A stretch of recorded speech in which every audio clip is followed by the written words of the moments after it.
Welcome back to the Joyfully Jiles podcast. It's me, Quentin R. Jiles. I'm Vanessa Jiles. How y'all been doing?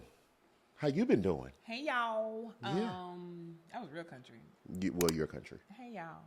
Don't try to tamper it down now. I can't. Baby, her family is from the Bucktussa, Alabama. They're not from the Alabama. One part is from Bucktussa, Alabama. The other part is from Opelousas, Mississippi. No, okay, that's wrong. Country. That's where she from. That's your roots. Those You are the can't. only two places he knows that's country. But that's not you where we're denying from. them people? We're not. We're from. Bucktussa, Alabama. Opelousas, Mississippi. My family is from Bogalusa, Louisiana, and Baton Rouge, Louisiana. Country and countryer as well. I do have Shout out to family in Bogalusa. Alabama, but it's not country. Anyway. Anywho, so for us city I have more folks, family other places, but let's not go there. we can. For us city folks, I'm gonna hold it down for the city slickers. I think that's what they called them back in the day. I don't know what do we call it now. Nothing.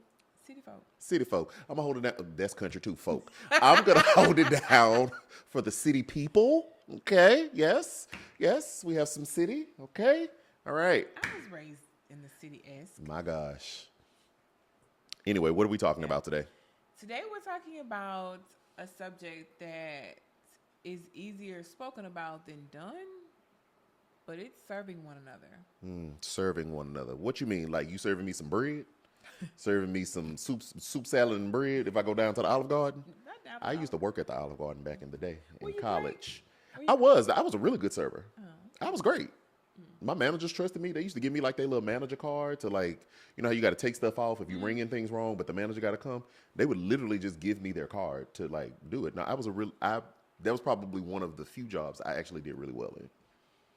Yeah. Anyway, what? So what you talking about? Serving what? Soup, salad, and bread? I'm talking about marriage. Oh, in marriage, in marriage. Mirage, union, oneness, biblical community with bone of my bone, flesh of my flesh. Hey,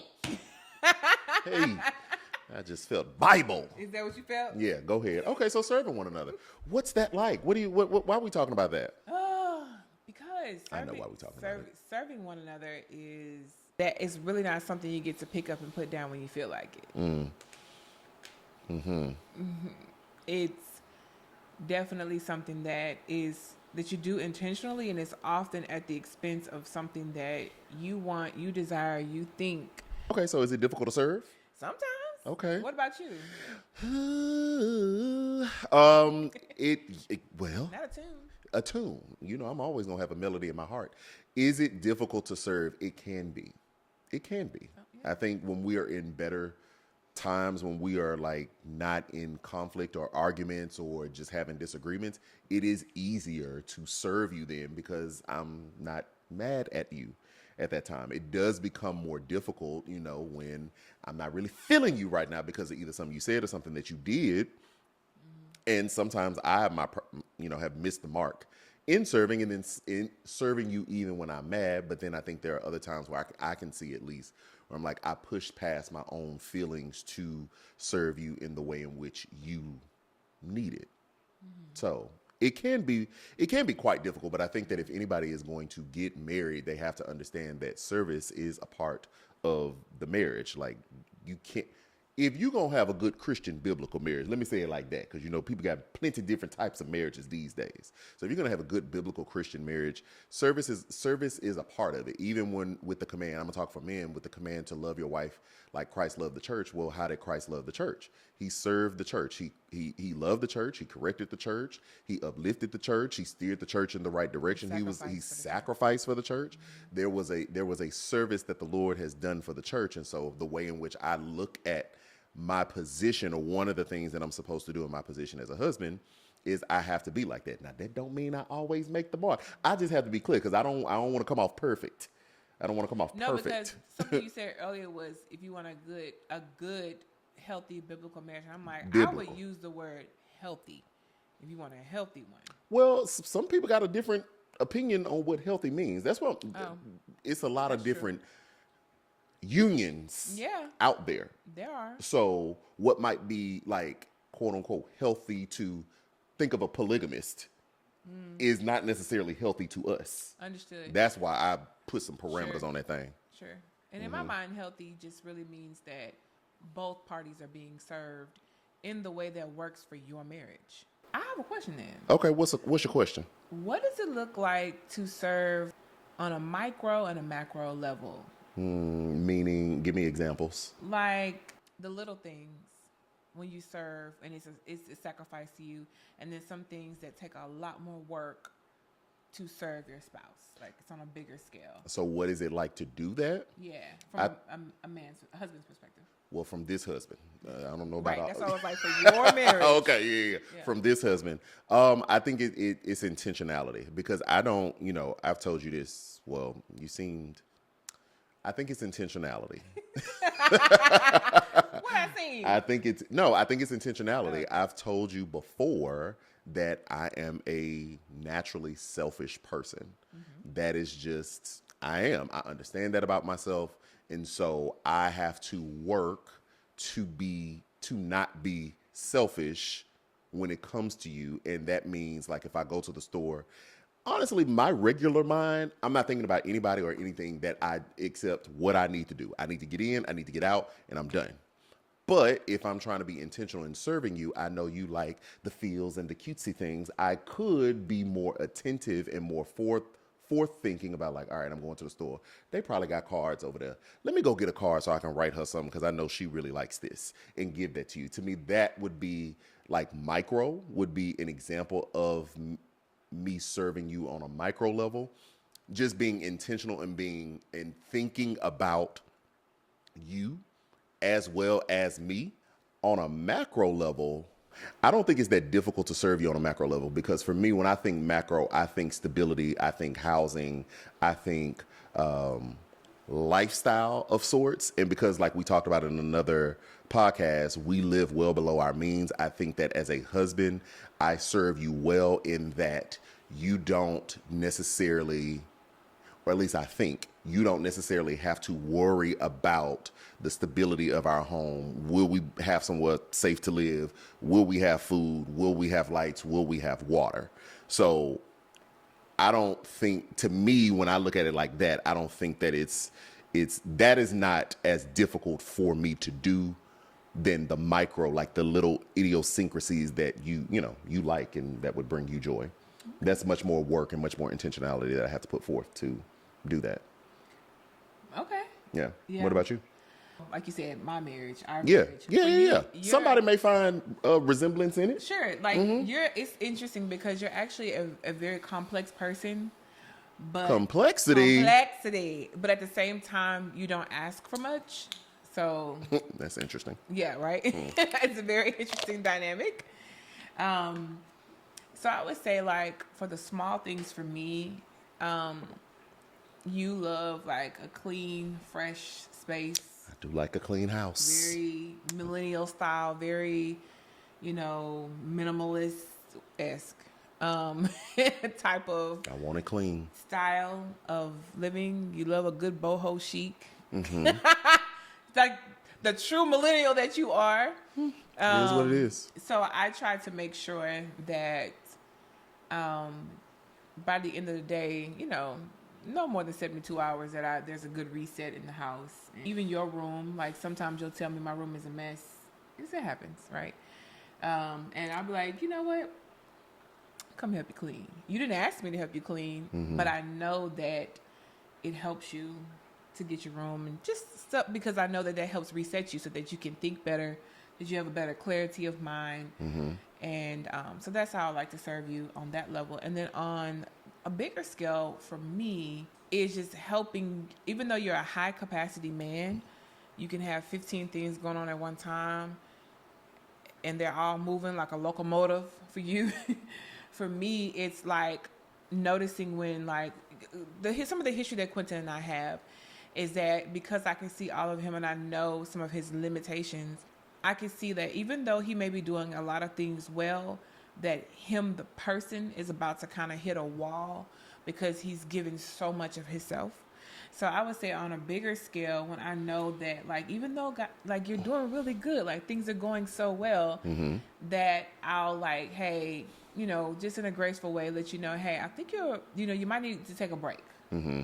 And just kind of look after you while you're doing your thing and make sure that you and your mental health overall and your spiritual health is well. Mm-hmm. So I'll then plan something where the baby is gone for a few days and you can just rest. Or I'll go and take the baby with me. That's great. And give him a few days. And it just Those are the best. It resets him in a different way.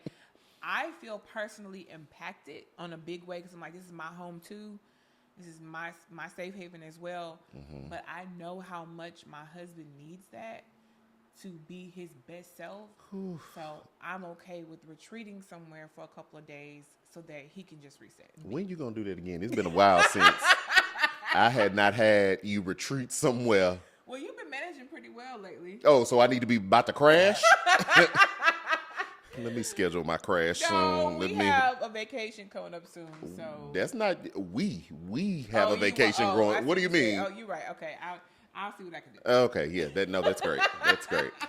Duly appreciated. Yeah. So in serving me, it impacts you. I want to say something too, because you said something about my minimalistic. I believe that it's a trauma response. Everybody grew up with that grandmother with all that stuff. Your mama had a living room. You couldn't even sit on the furniture. Why did we have furniture that you could not sit on? Why was there a dedicated room in the house that you live in that you were not allowed to go in? Something is wrong with that. It is something wrong with that. Something's wrong with that. I didn't have that lived experience. Shout out to Nana. The seats were always available for us to sit on. Oh, at your grandma's house? Yes. Oh no, my grandma had a living room that we were not supposed to go in. My mama had one up until a certain point when I was a smaller kid. We had a living room that we were not supposed to go in. Which is crazy. Why is the room in the house and I can't enter the room that's in the house that I live in? So, and then you got all the stuff on the wall and everything. I think that's why I like a minimalistic. Please, please, I beg. Anyway, so you referenced how serving me on a macro level is interesting. So serving me on a micro level is not that difficult for you. No. Serving me on a macro level impacts you in a way. Yes. It's the inverse for me. Serving you on a micro level is I got to do a lot of work, but serving you on a macro level, not so much. So, okay. Hey, baby, it's still time to sleep. You need to get back into bed, please. Because it's nap time, Pooh. When the nap time is over, you can have a snack. All right, thank you. Can you talk a little bit about how you overcome being impacted when trying to serve me and why you even still do it? It is impactful. I gave a little bit earlier. It's because I like my house. I like my home. I like to be here. I do a lot of work here. I have everything. Everything is in a groove, right? It's where you want it, how you want it. It's set up in a way that works best for my mental health in the spaces that I need it to as well. So it feels like I am choosing to take myself out of something we both work hard for, mm-hmm. and to keep up and maintain and pay for and all the good things, so that you can have the maximum or the best outcome. So to me, it's like, I don't really want to do that. I would rather you find a way to be okay with me here. That's me personally. So I'm impacted by that. Mm-hmm. Okay. But I look at the results. I consider you, how it really doesn't benefit me personally, but it does benefit you, which means that it benefits us, if that makes sense. Mm-hmm. I'm okay with the fact that even though on the front end, you get all the benefit of some alone time in the house, but on the back end, when I come back, Quentin is almost like a different person. It's like his mind is refreshed. Mm-hmm. He's way more joyful. He's always a joyful person, but it's like another level of it. He's mm-hmm. actually giving me ideas about family time and spending time with us. Almost like he missed us. Yeah, that don't mean I don't need my time.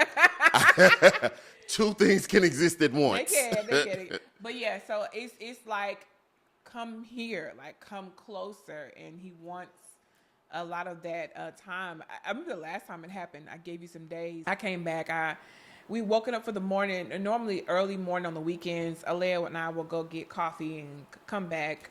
It's like our little weekend thing, and sometimes we'll get pancakes, whatever. And in the beginning of our marriage, I used to, or when Alea got here, I used to always ask him, would you like to come with us? Do you want to come with us? This is kind of like our Saturday thing. And he would always be like, absolutely not. As a matter of fact, stop waking me up. Okay? Correct. Y'all go enjoy. Enjoy. Enjoy. Let that be y'all thing. Mm-hmm. And so just, Saturday coming, he was up early, I guess, that Saturday. And he came in. He was like, what y'all finna do? I said, well, we finna get our coffee and drive around and hang out. He was like, okay, well, hold on. I want to get dressed. I want to come with y'all. You what? I had been refreshed. It's like I get another part of you that I may ask for it, where you willingly give it. And it's not that you're trying to hold it. It's just that now you have the capacity maybe for it. And so I would just say, like, I've seen so much of how it not even just in family time, but just how your train of thought can go way further now because you have the weight of some things off your back. Mm-hmm. So you're being sacrificial in serving. Yeah. Because it still impacts you. Absolutely. But you're doing it because, I think you're doing it because I've asked you to. And then you see what's on the other side of the ask. Yes. And to be clear, this ain't an every other week thing. Because we ain't put a time stamp on it. I probably have gotten this twice. No. You've got Twice. You talking about this year? Period. I've gotten you going away more than that. Yes. Like an intentional going away, not when Yes. we had the flood. And then I decided to stay back, and then you went to your parents' house. No. It's been multiple times. I don't remember that. I need a calendar. I know Father's Day just happened. There was another time that happened. That and then the flood. That's 3. It was something. It was two or three more things. Okay. Well, I would say this year it's only been twice. But I know last year you got several. This year was twice? Give me a moment. I don't think I got that this year. You Anyway, Father's Day. Because nobody wants to go sleep on somebody else's lumpy couch. Father's Day. You didn't sleep on a couch. Don't sit here and lie to these people. You was in a bed. You was at your parents' house in a bed. Baby, I know her dad every time. Her daddy beside that. Y'all all right? Why you here? Sir, I need a moment. Okay? It's about to be even better. Fine, Daddy. It just give me 48 hours, please. And I don't even really be doing that. That's really not the point. But it helps me. Eating on DoorDash. Whatever. I'm still stimulating the economy. In quiet. I don't have to be nobody's husband. I ain't got to be nobody's daddy. It's great. Anyway, so yes. I'll say I keep serving you. Let me talk about me for a little bit. I keep serving you because I feel like it is part of the role. Like, I believe when you get married, I'm not married just because I want necessarily the benefits of a wife, although that's, great benefits. Part of it. Yeah, it's great benefits. But at the same time, like, there has to be a mutual exchange of trying to meet the other person's needs and serving them the best way you can. So I serve you because you're my wife. I chose you and you chose me back, but I chose you to be my wife. I married you. So that means, at least in my mind, that I'm, to the best of my ability, try to meet the things that you need too, they're going to be different for me. And it may be difficult at times because we're two different people and with two different interests. Correct. And I may not. And two different, I feel like it's. Correct. Go ahead. I may not always see the importance of it or the need, but I think later in our marriage, I didn't get this right in the beginning, but now more so, it's like, well, it doesn't have to make sense if you need it. You're saying that you need it, so that's it. That's it. As opposed to prior to, it needed to make sense to me. Like, Yes. what are you talking about? What's this, that, I need the calculations and all the things, but that, to me, it's selfish. Well, it's selfish. Yeah, I'm naturally, hi, I'm Quentin. I'm a recovering selfish-aholic. What's crazy is I'm the recovering poor boundaries. Oh, yes. Overextending, over giving too much of myself away and not enough to my own self. Selfless person. So it's very interesting. Yeah. So, but something key that you just said that I've been chewing on is that it's what I need, which means you also have to listen to me. And take in consideration of what I said and not dismissing something that I told you just because it's not an interest of yours. This is not a thing for me, which I'm poking at it because I know it's a thing for him. But if one of the things that really filled my love tank was that you rub my feet,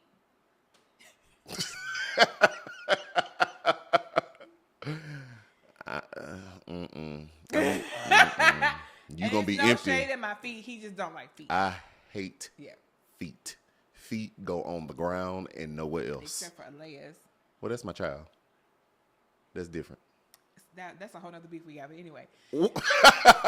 no. So we, That's my y'all know baby. that we got married and got pregnant, and so like his screensaver used to be like this really beautiful picture of he and I on our wedding day, and we had a sonogram one day that captured like a perfect picture of her feet. It was so precious, and he changed his screensaver to her feet, and I'm like, for the person who don't like feet. I don't like feet, but then that was my baby feet. So Anyway, I'm a father. you're a father. Excuse me. Father is biological. I'm a dad. Your dad. Okay, I'm a dad. You're a good dad. Thank you.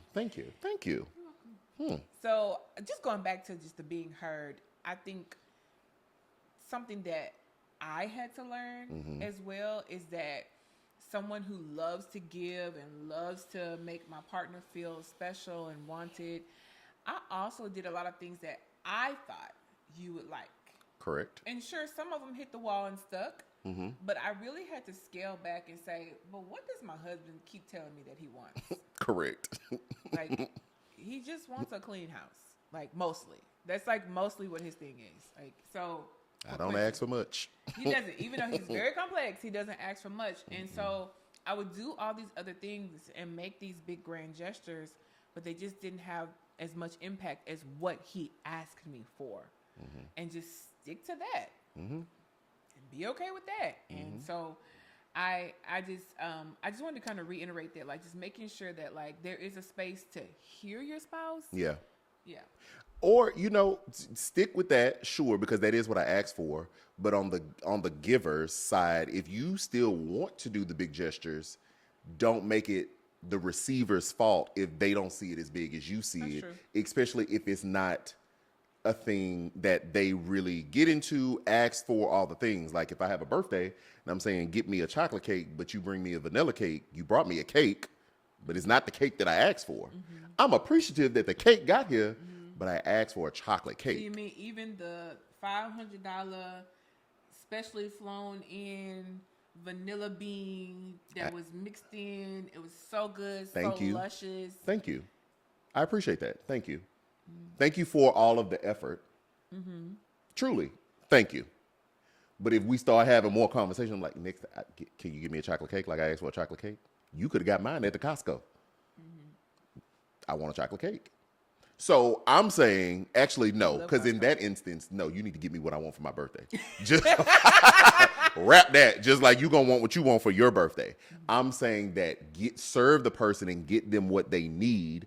But if you choose then to go over and beyond because you're like, I really want them to have it, then there has to be a level of satisfaction in the fact that you got it and don't make the receiver wrong if they don't have as much jubilation as you had in getting it. That's all I'm saying. Yeah. And that's also a part of the beautiful journey of getting to know your partner. Yeah. And it's sure I had the means. It was beautiful. It meant a lot to get it. I wanted you to know the process of me getting this for you. Thank you. I appreciate it. But at the end of the day, just get the chocolate cake, baby. Yeah.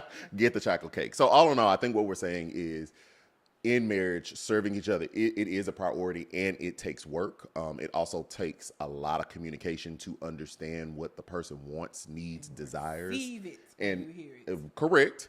And communication and comprehension. Yes. That's the other C. Comprehend. Did you hear that? Comprehend what is being said. It can make for beautiful times. And even when you're in disagreement, in conflict, and upset, that's the hardest time. That is the hardest time. Ooh, that's the hardest time to serve somebody. It's because you want to take your hand off. Correct. I want you to feel it what it's like when. Not you using my analogy that I just said yesterday. Well, go ahead. You could. Yeah, go ahead. Go ahead. Well, you just took credit, but it's fine. What you mean? You didn't let me just have it. You just had to say you said it yesterday. Well, because you said that the other day. You taking my lingo. You taking my words. Don't be like me. Be like you. Anyway, so be of service. unto ye another. And until next time, the And joyful. let your spouse take your line. Well, like, clear, like, click, share. You done messed up my script. Like, click, not like, click. Like, comment, and share the video. Thank y'all so much. This one. Bye here.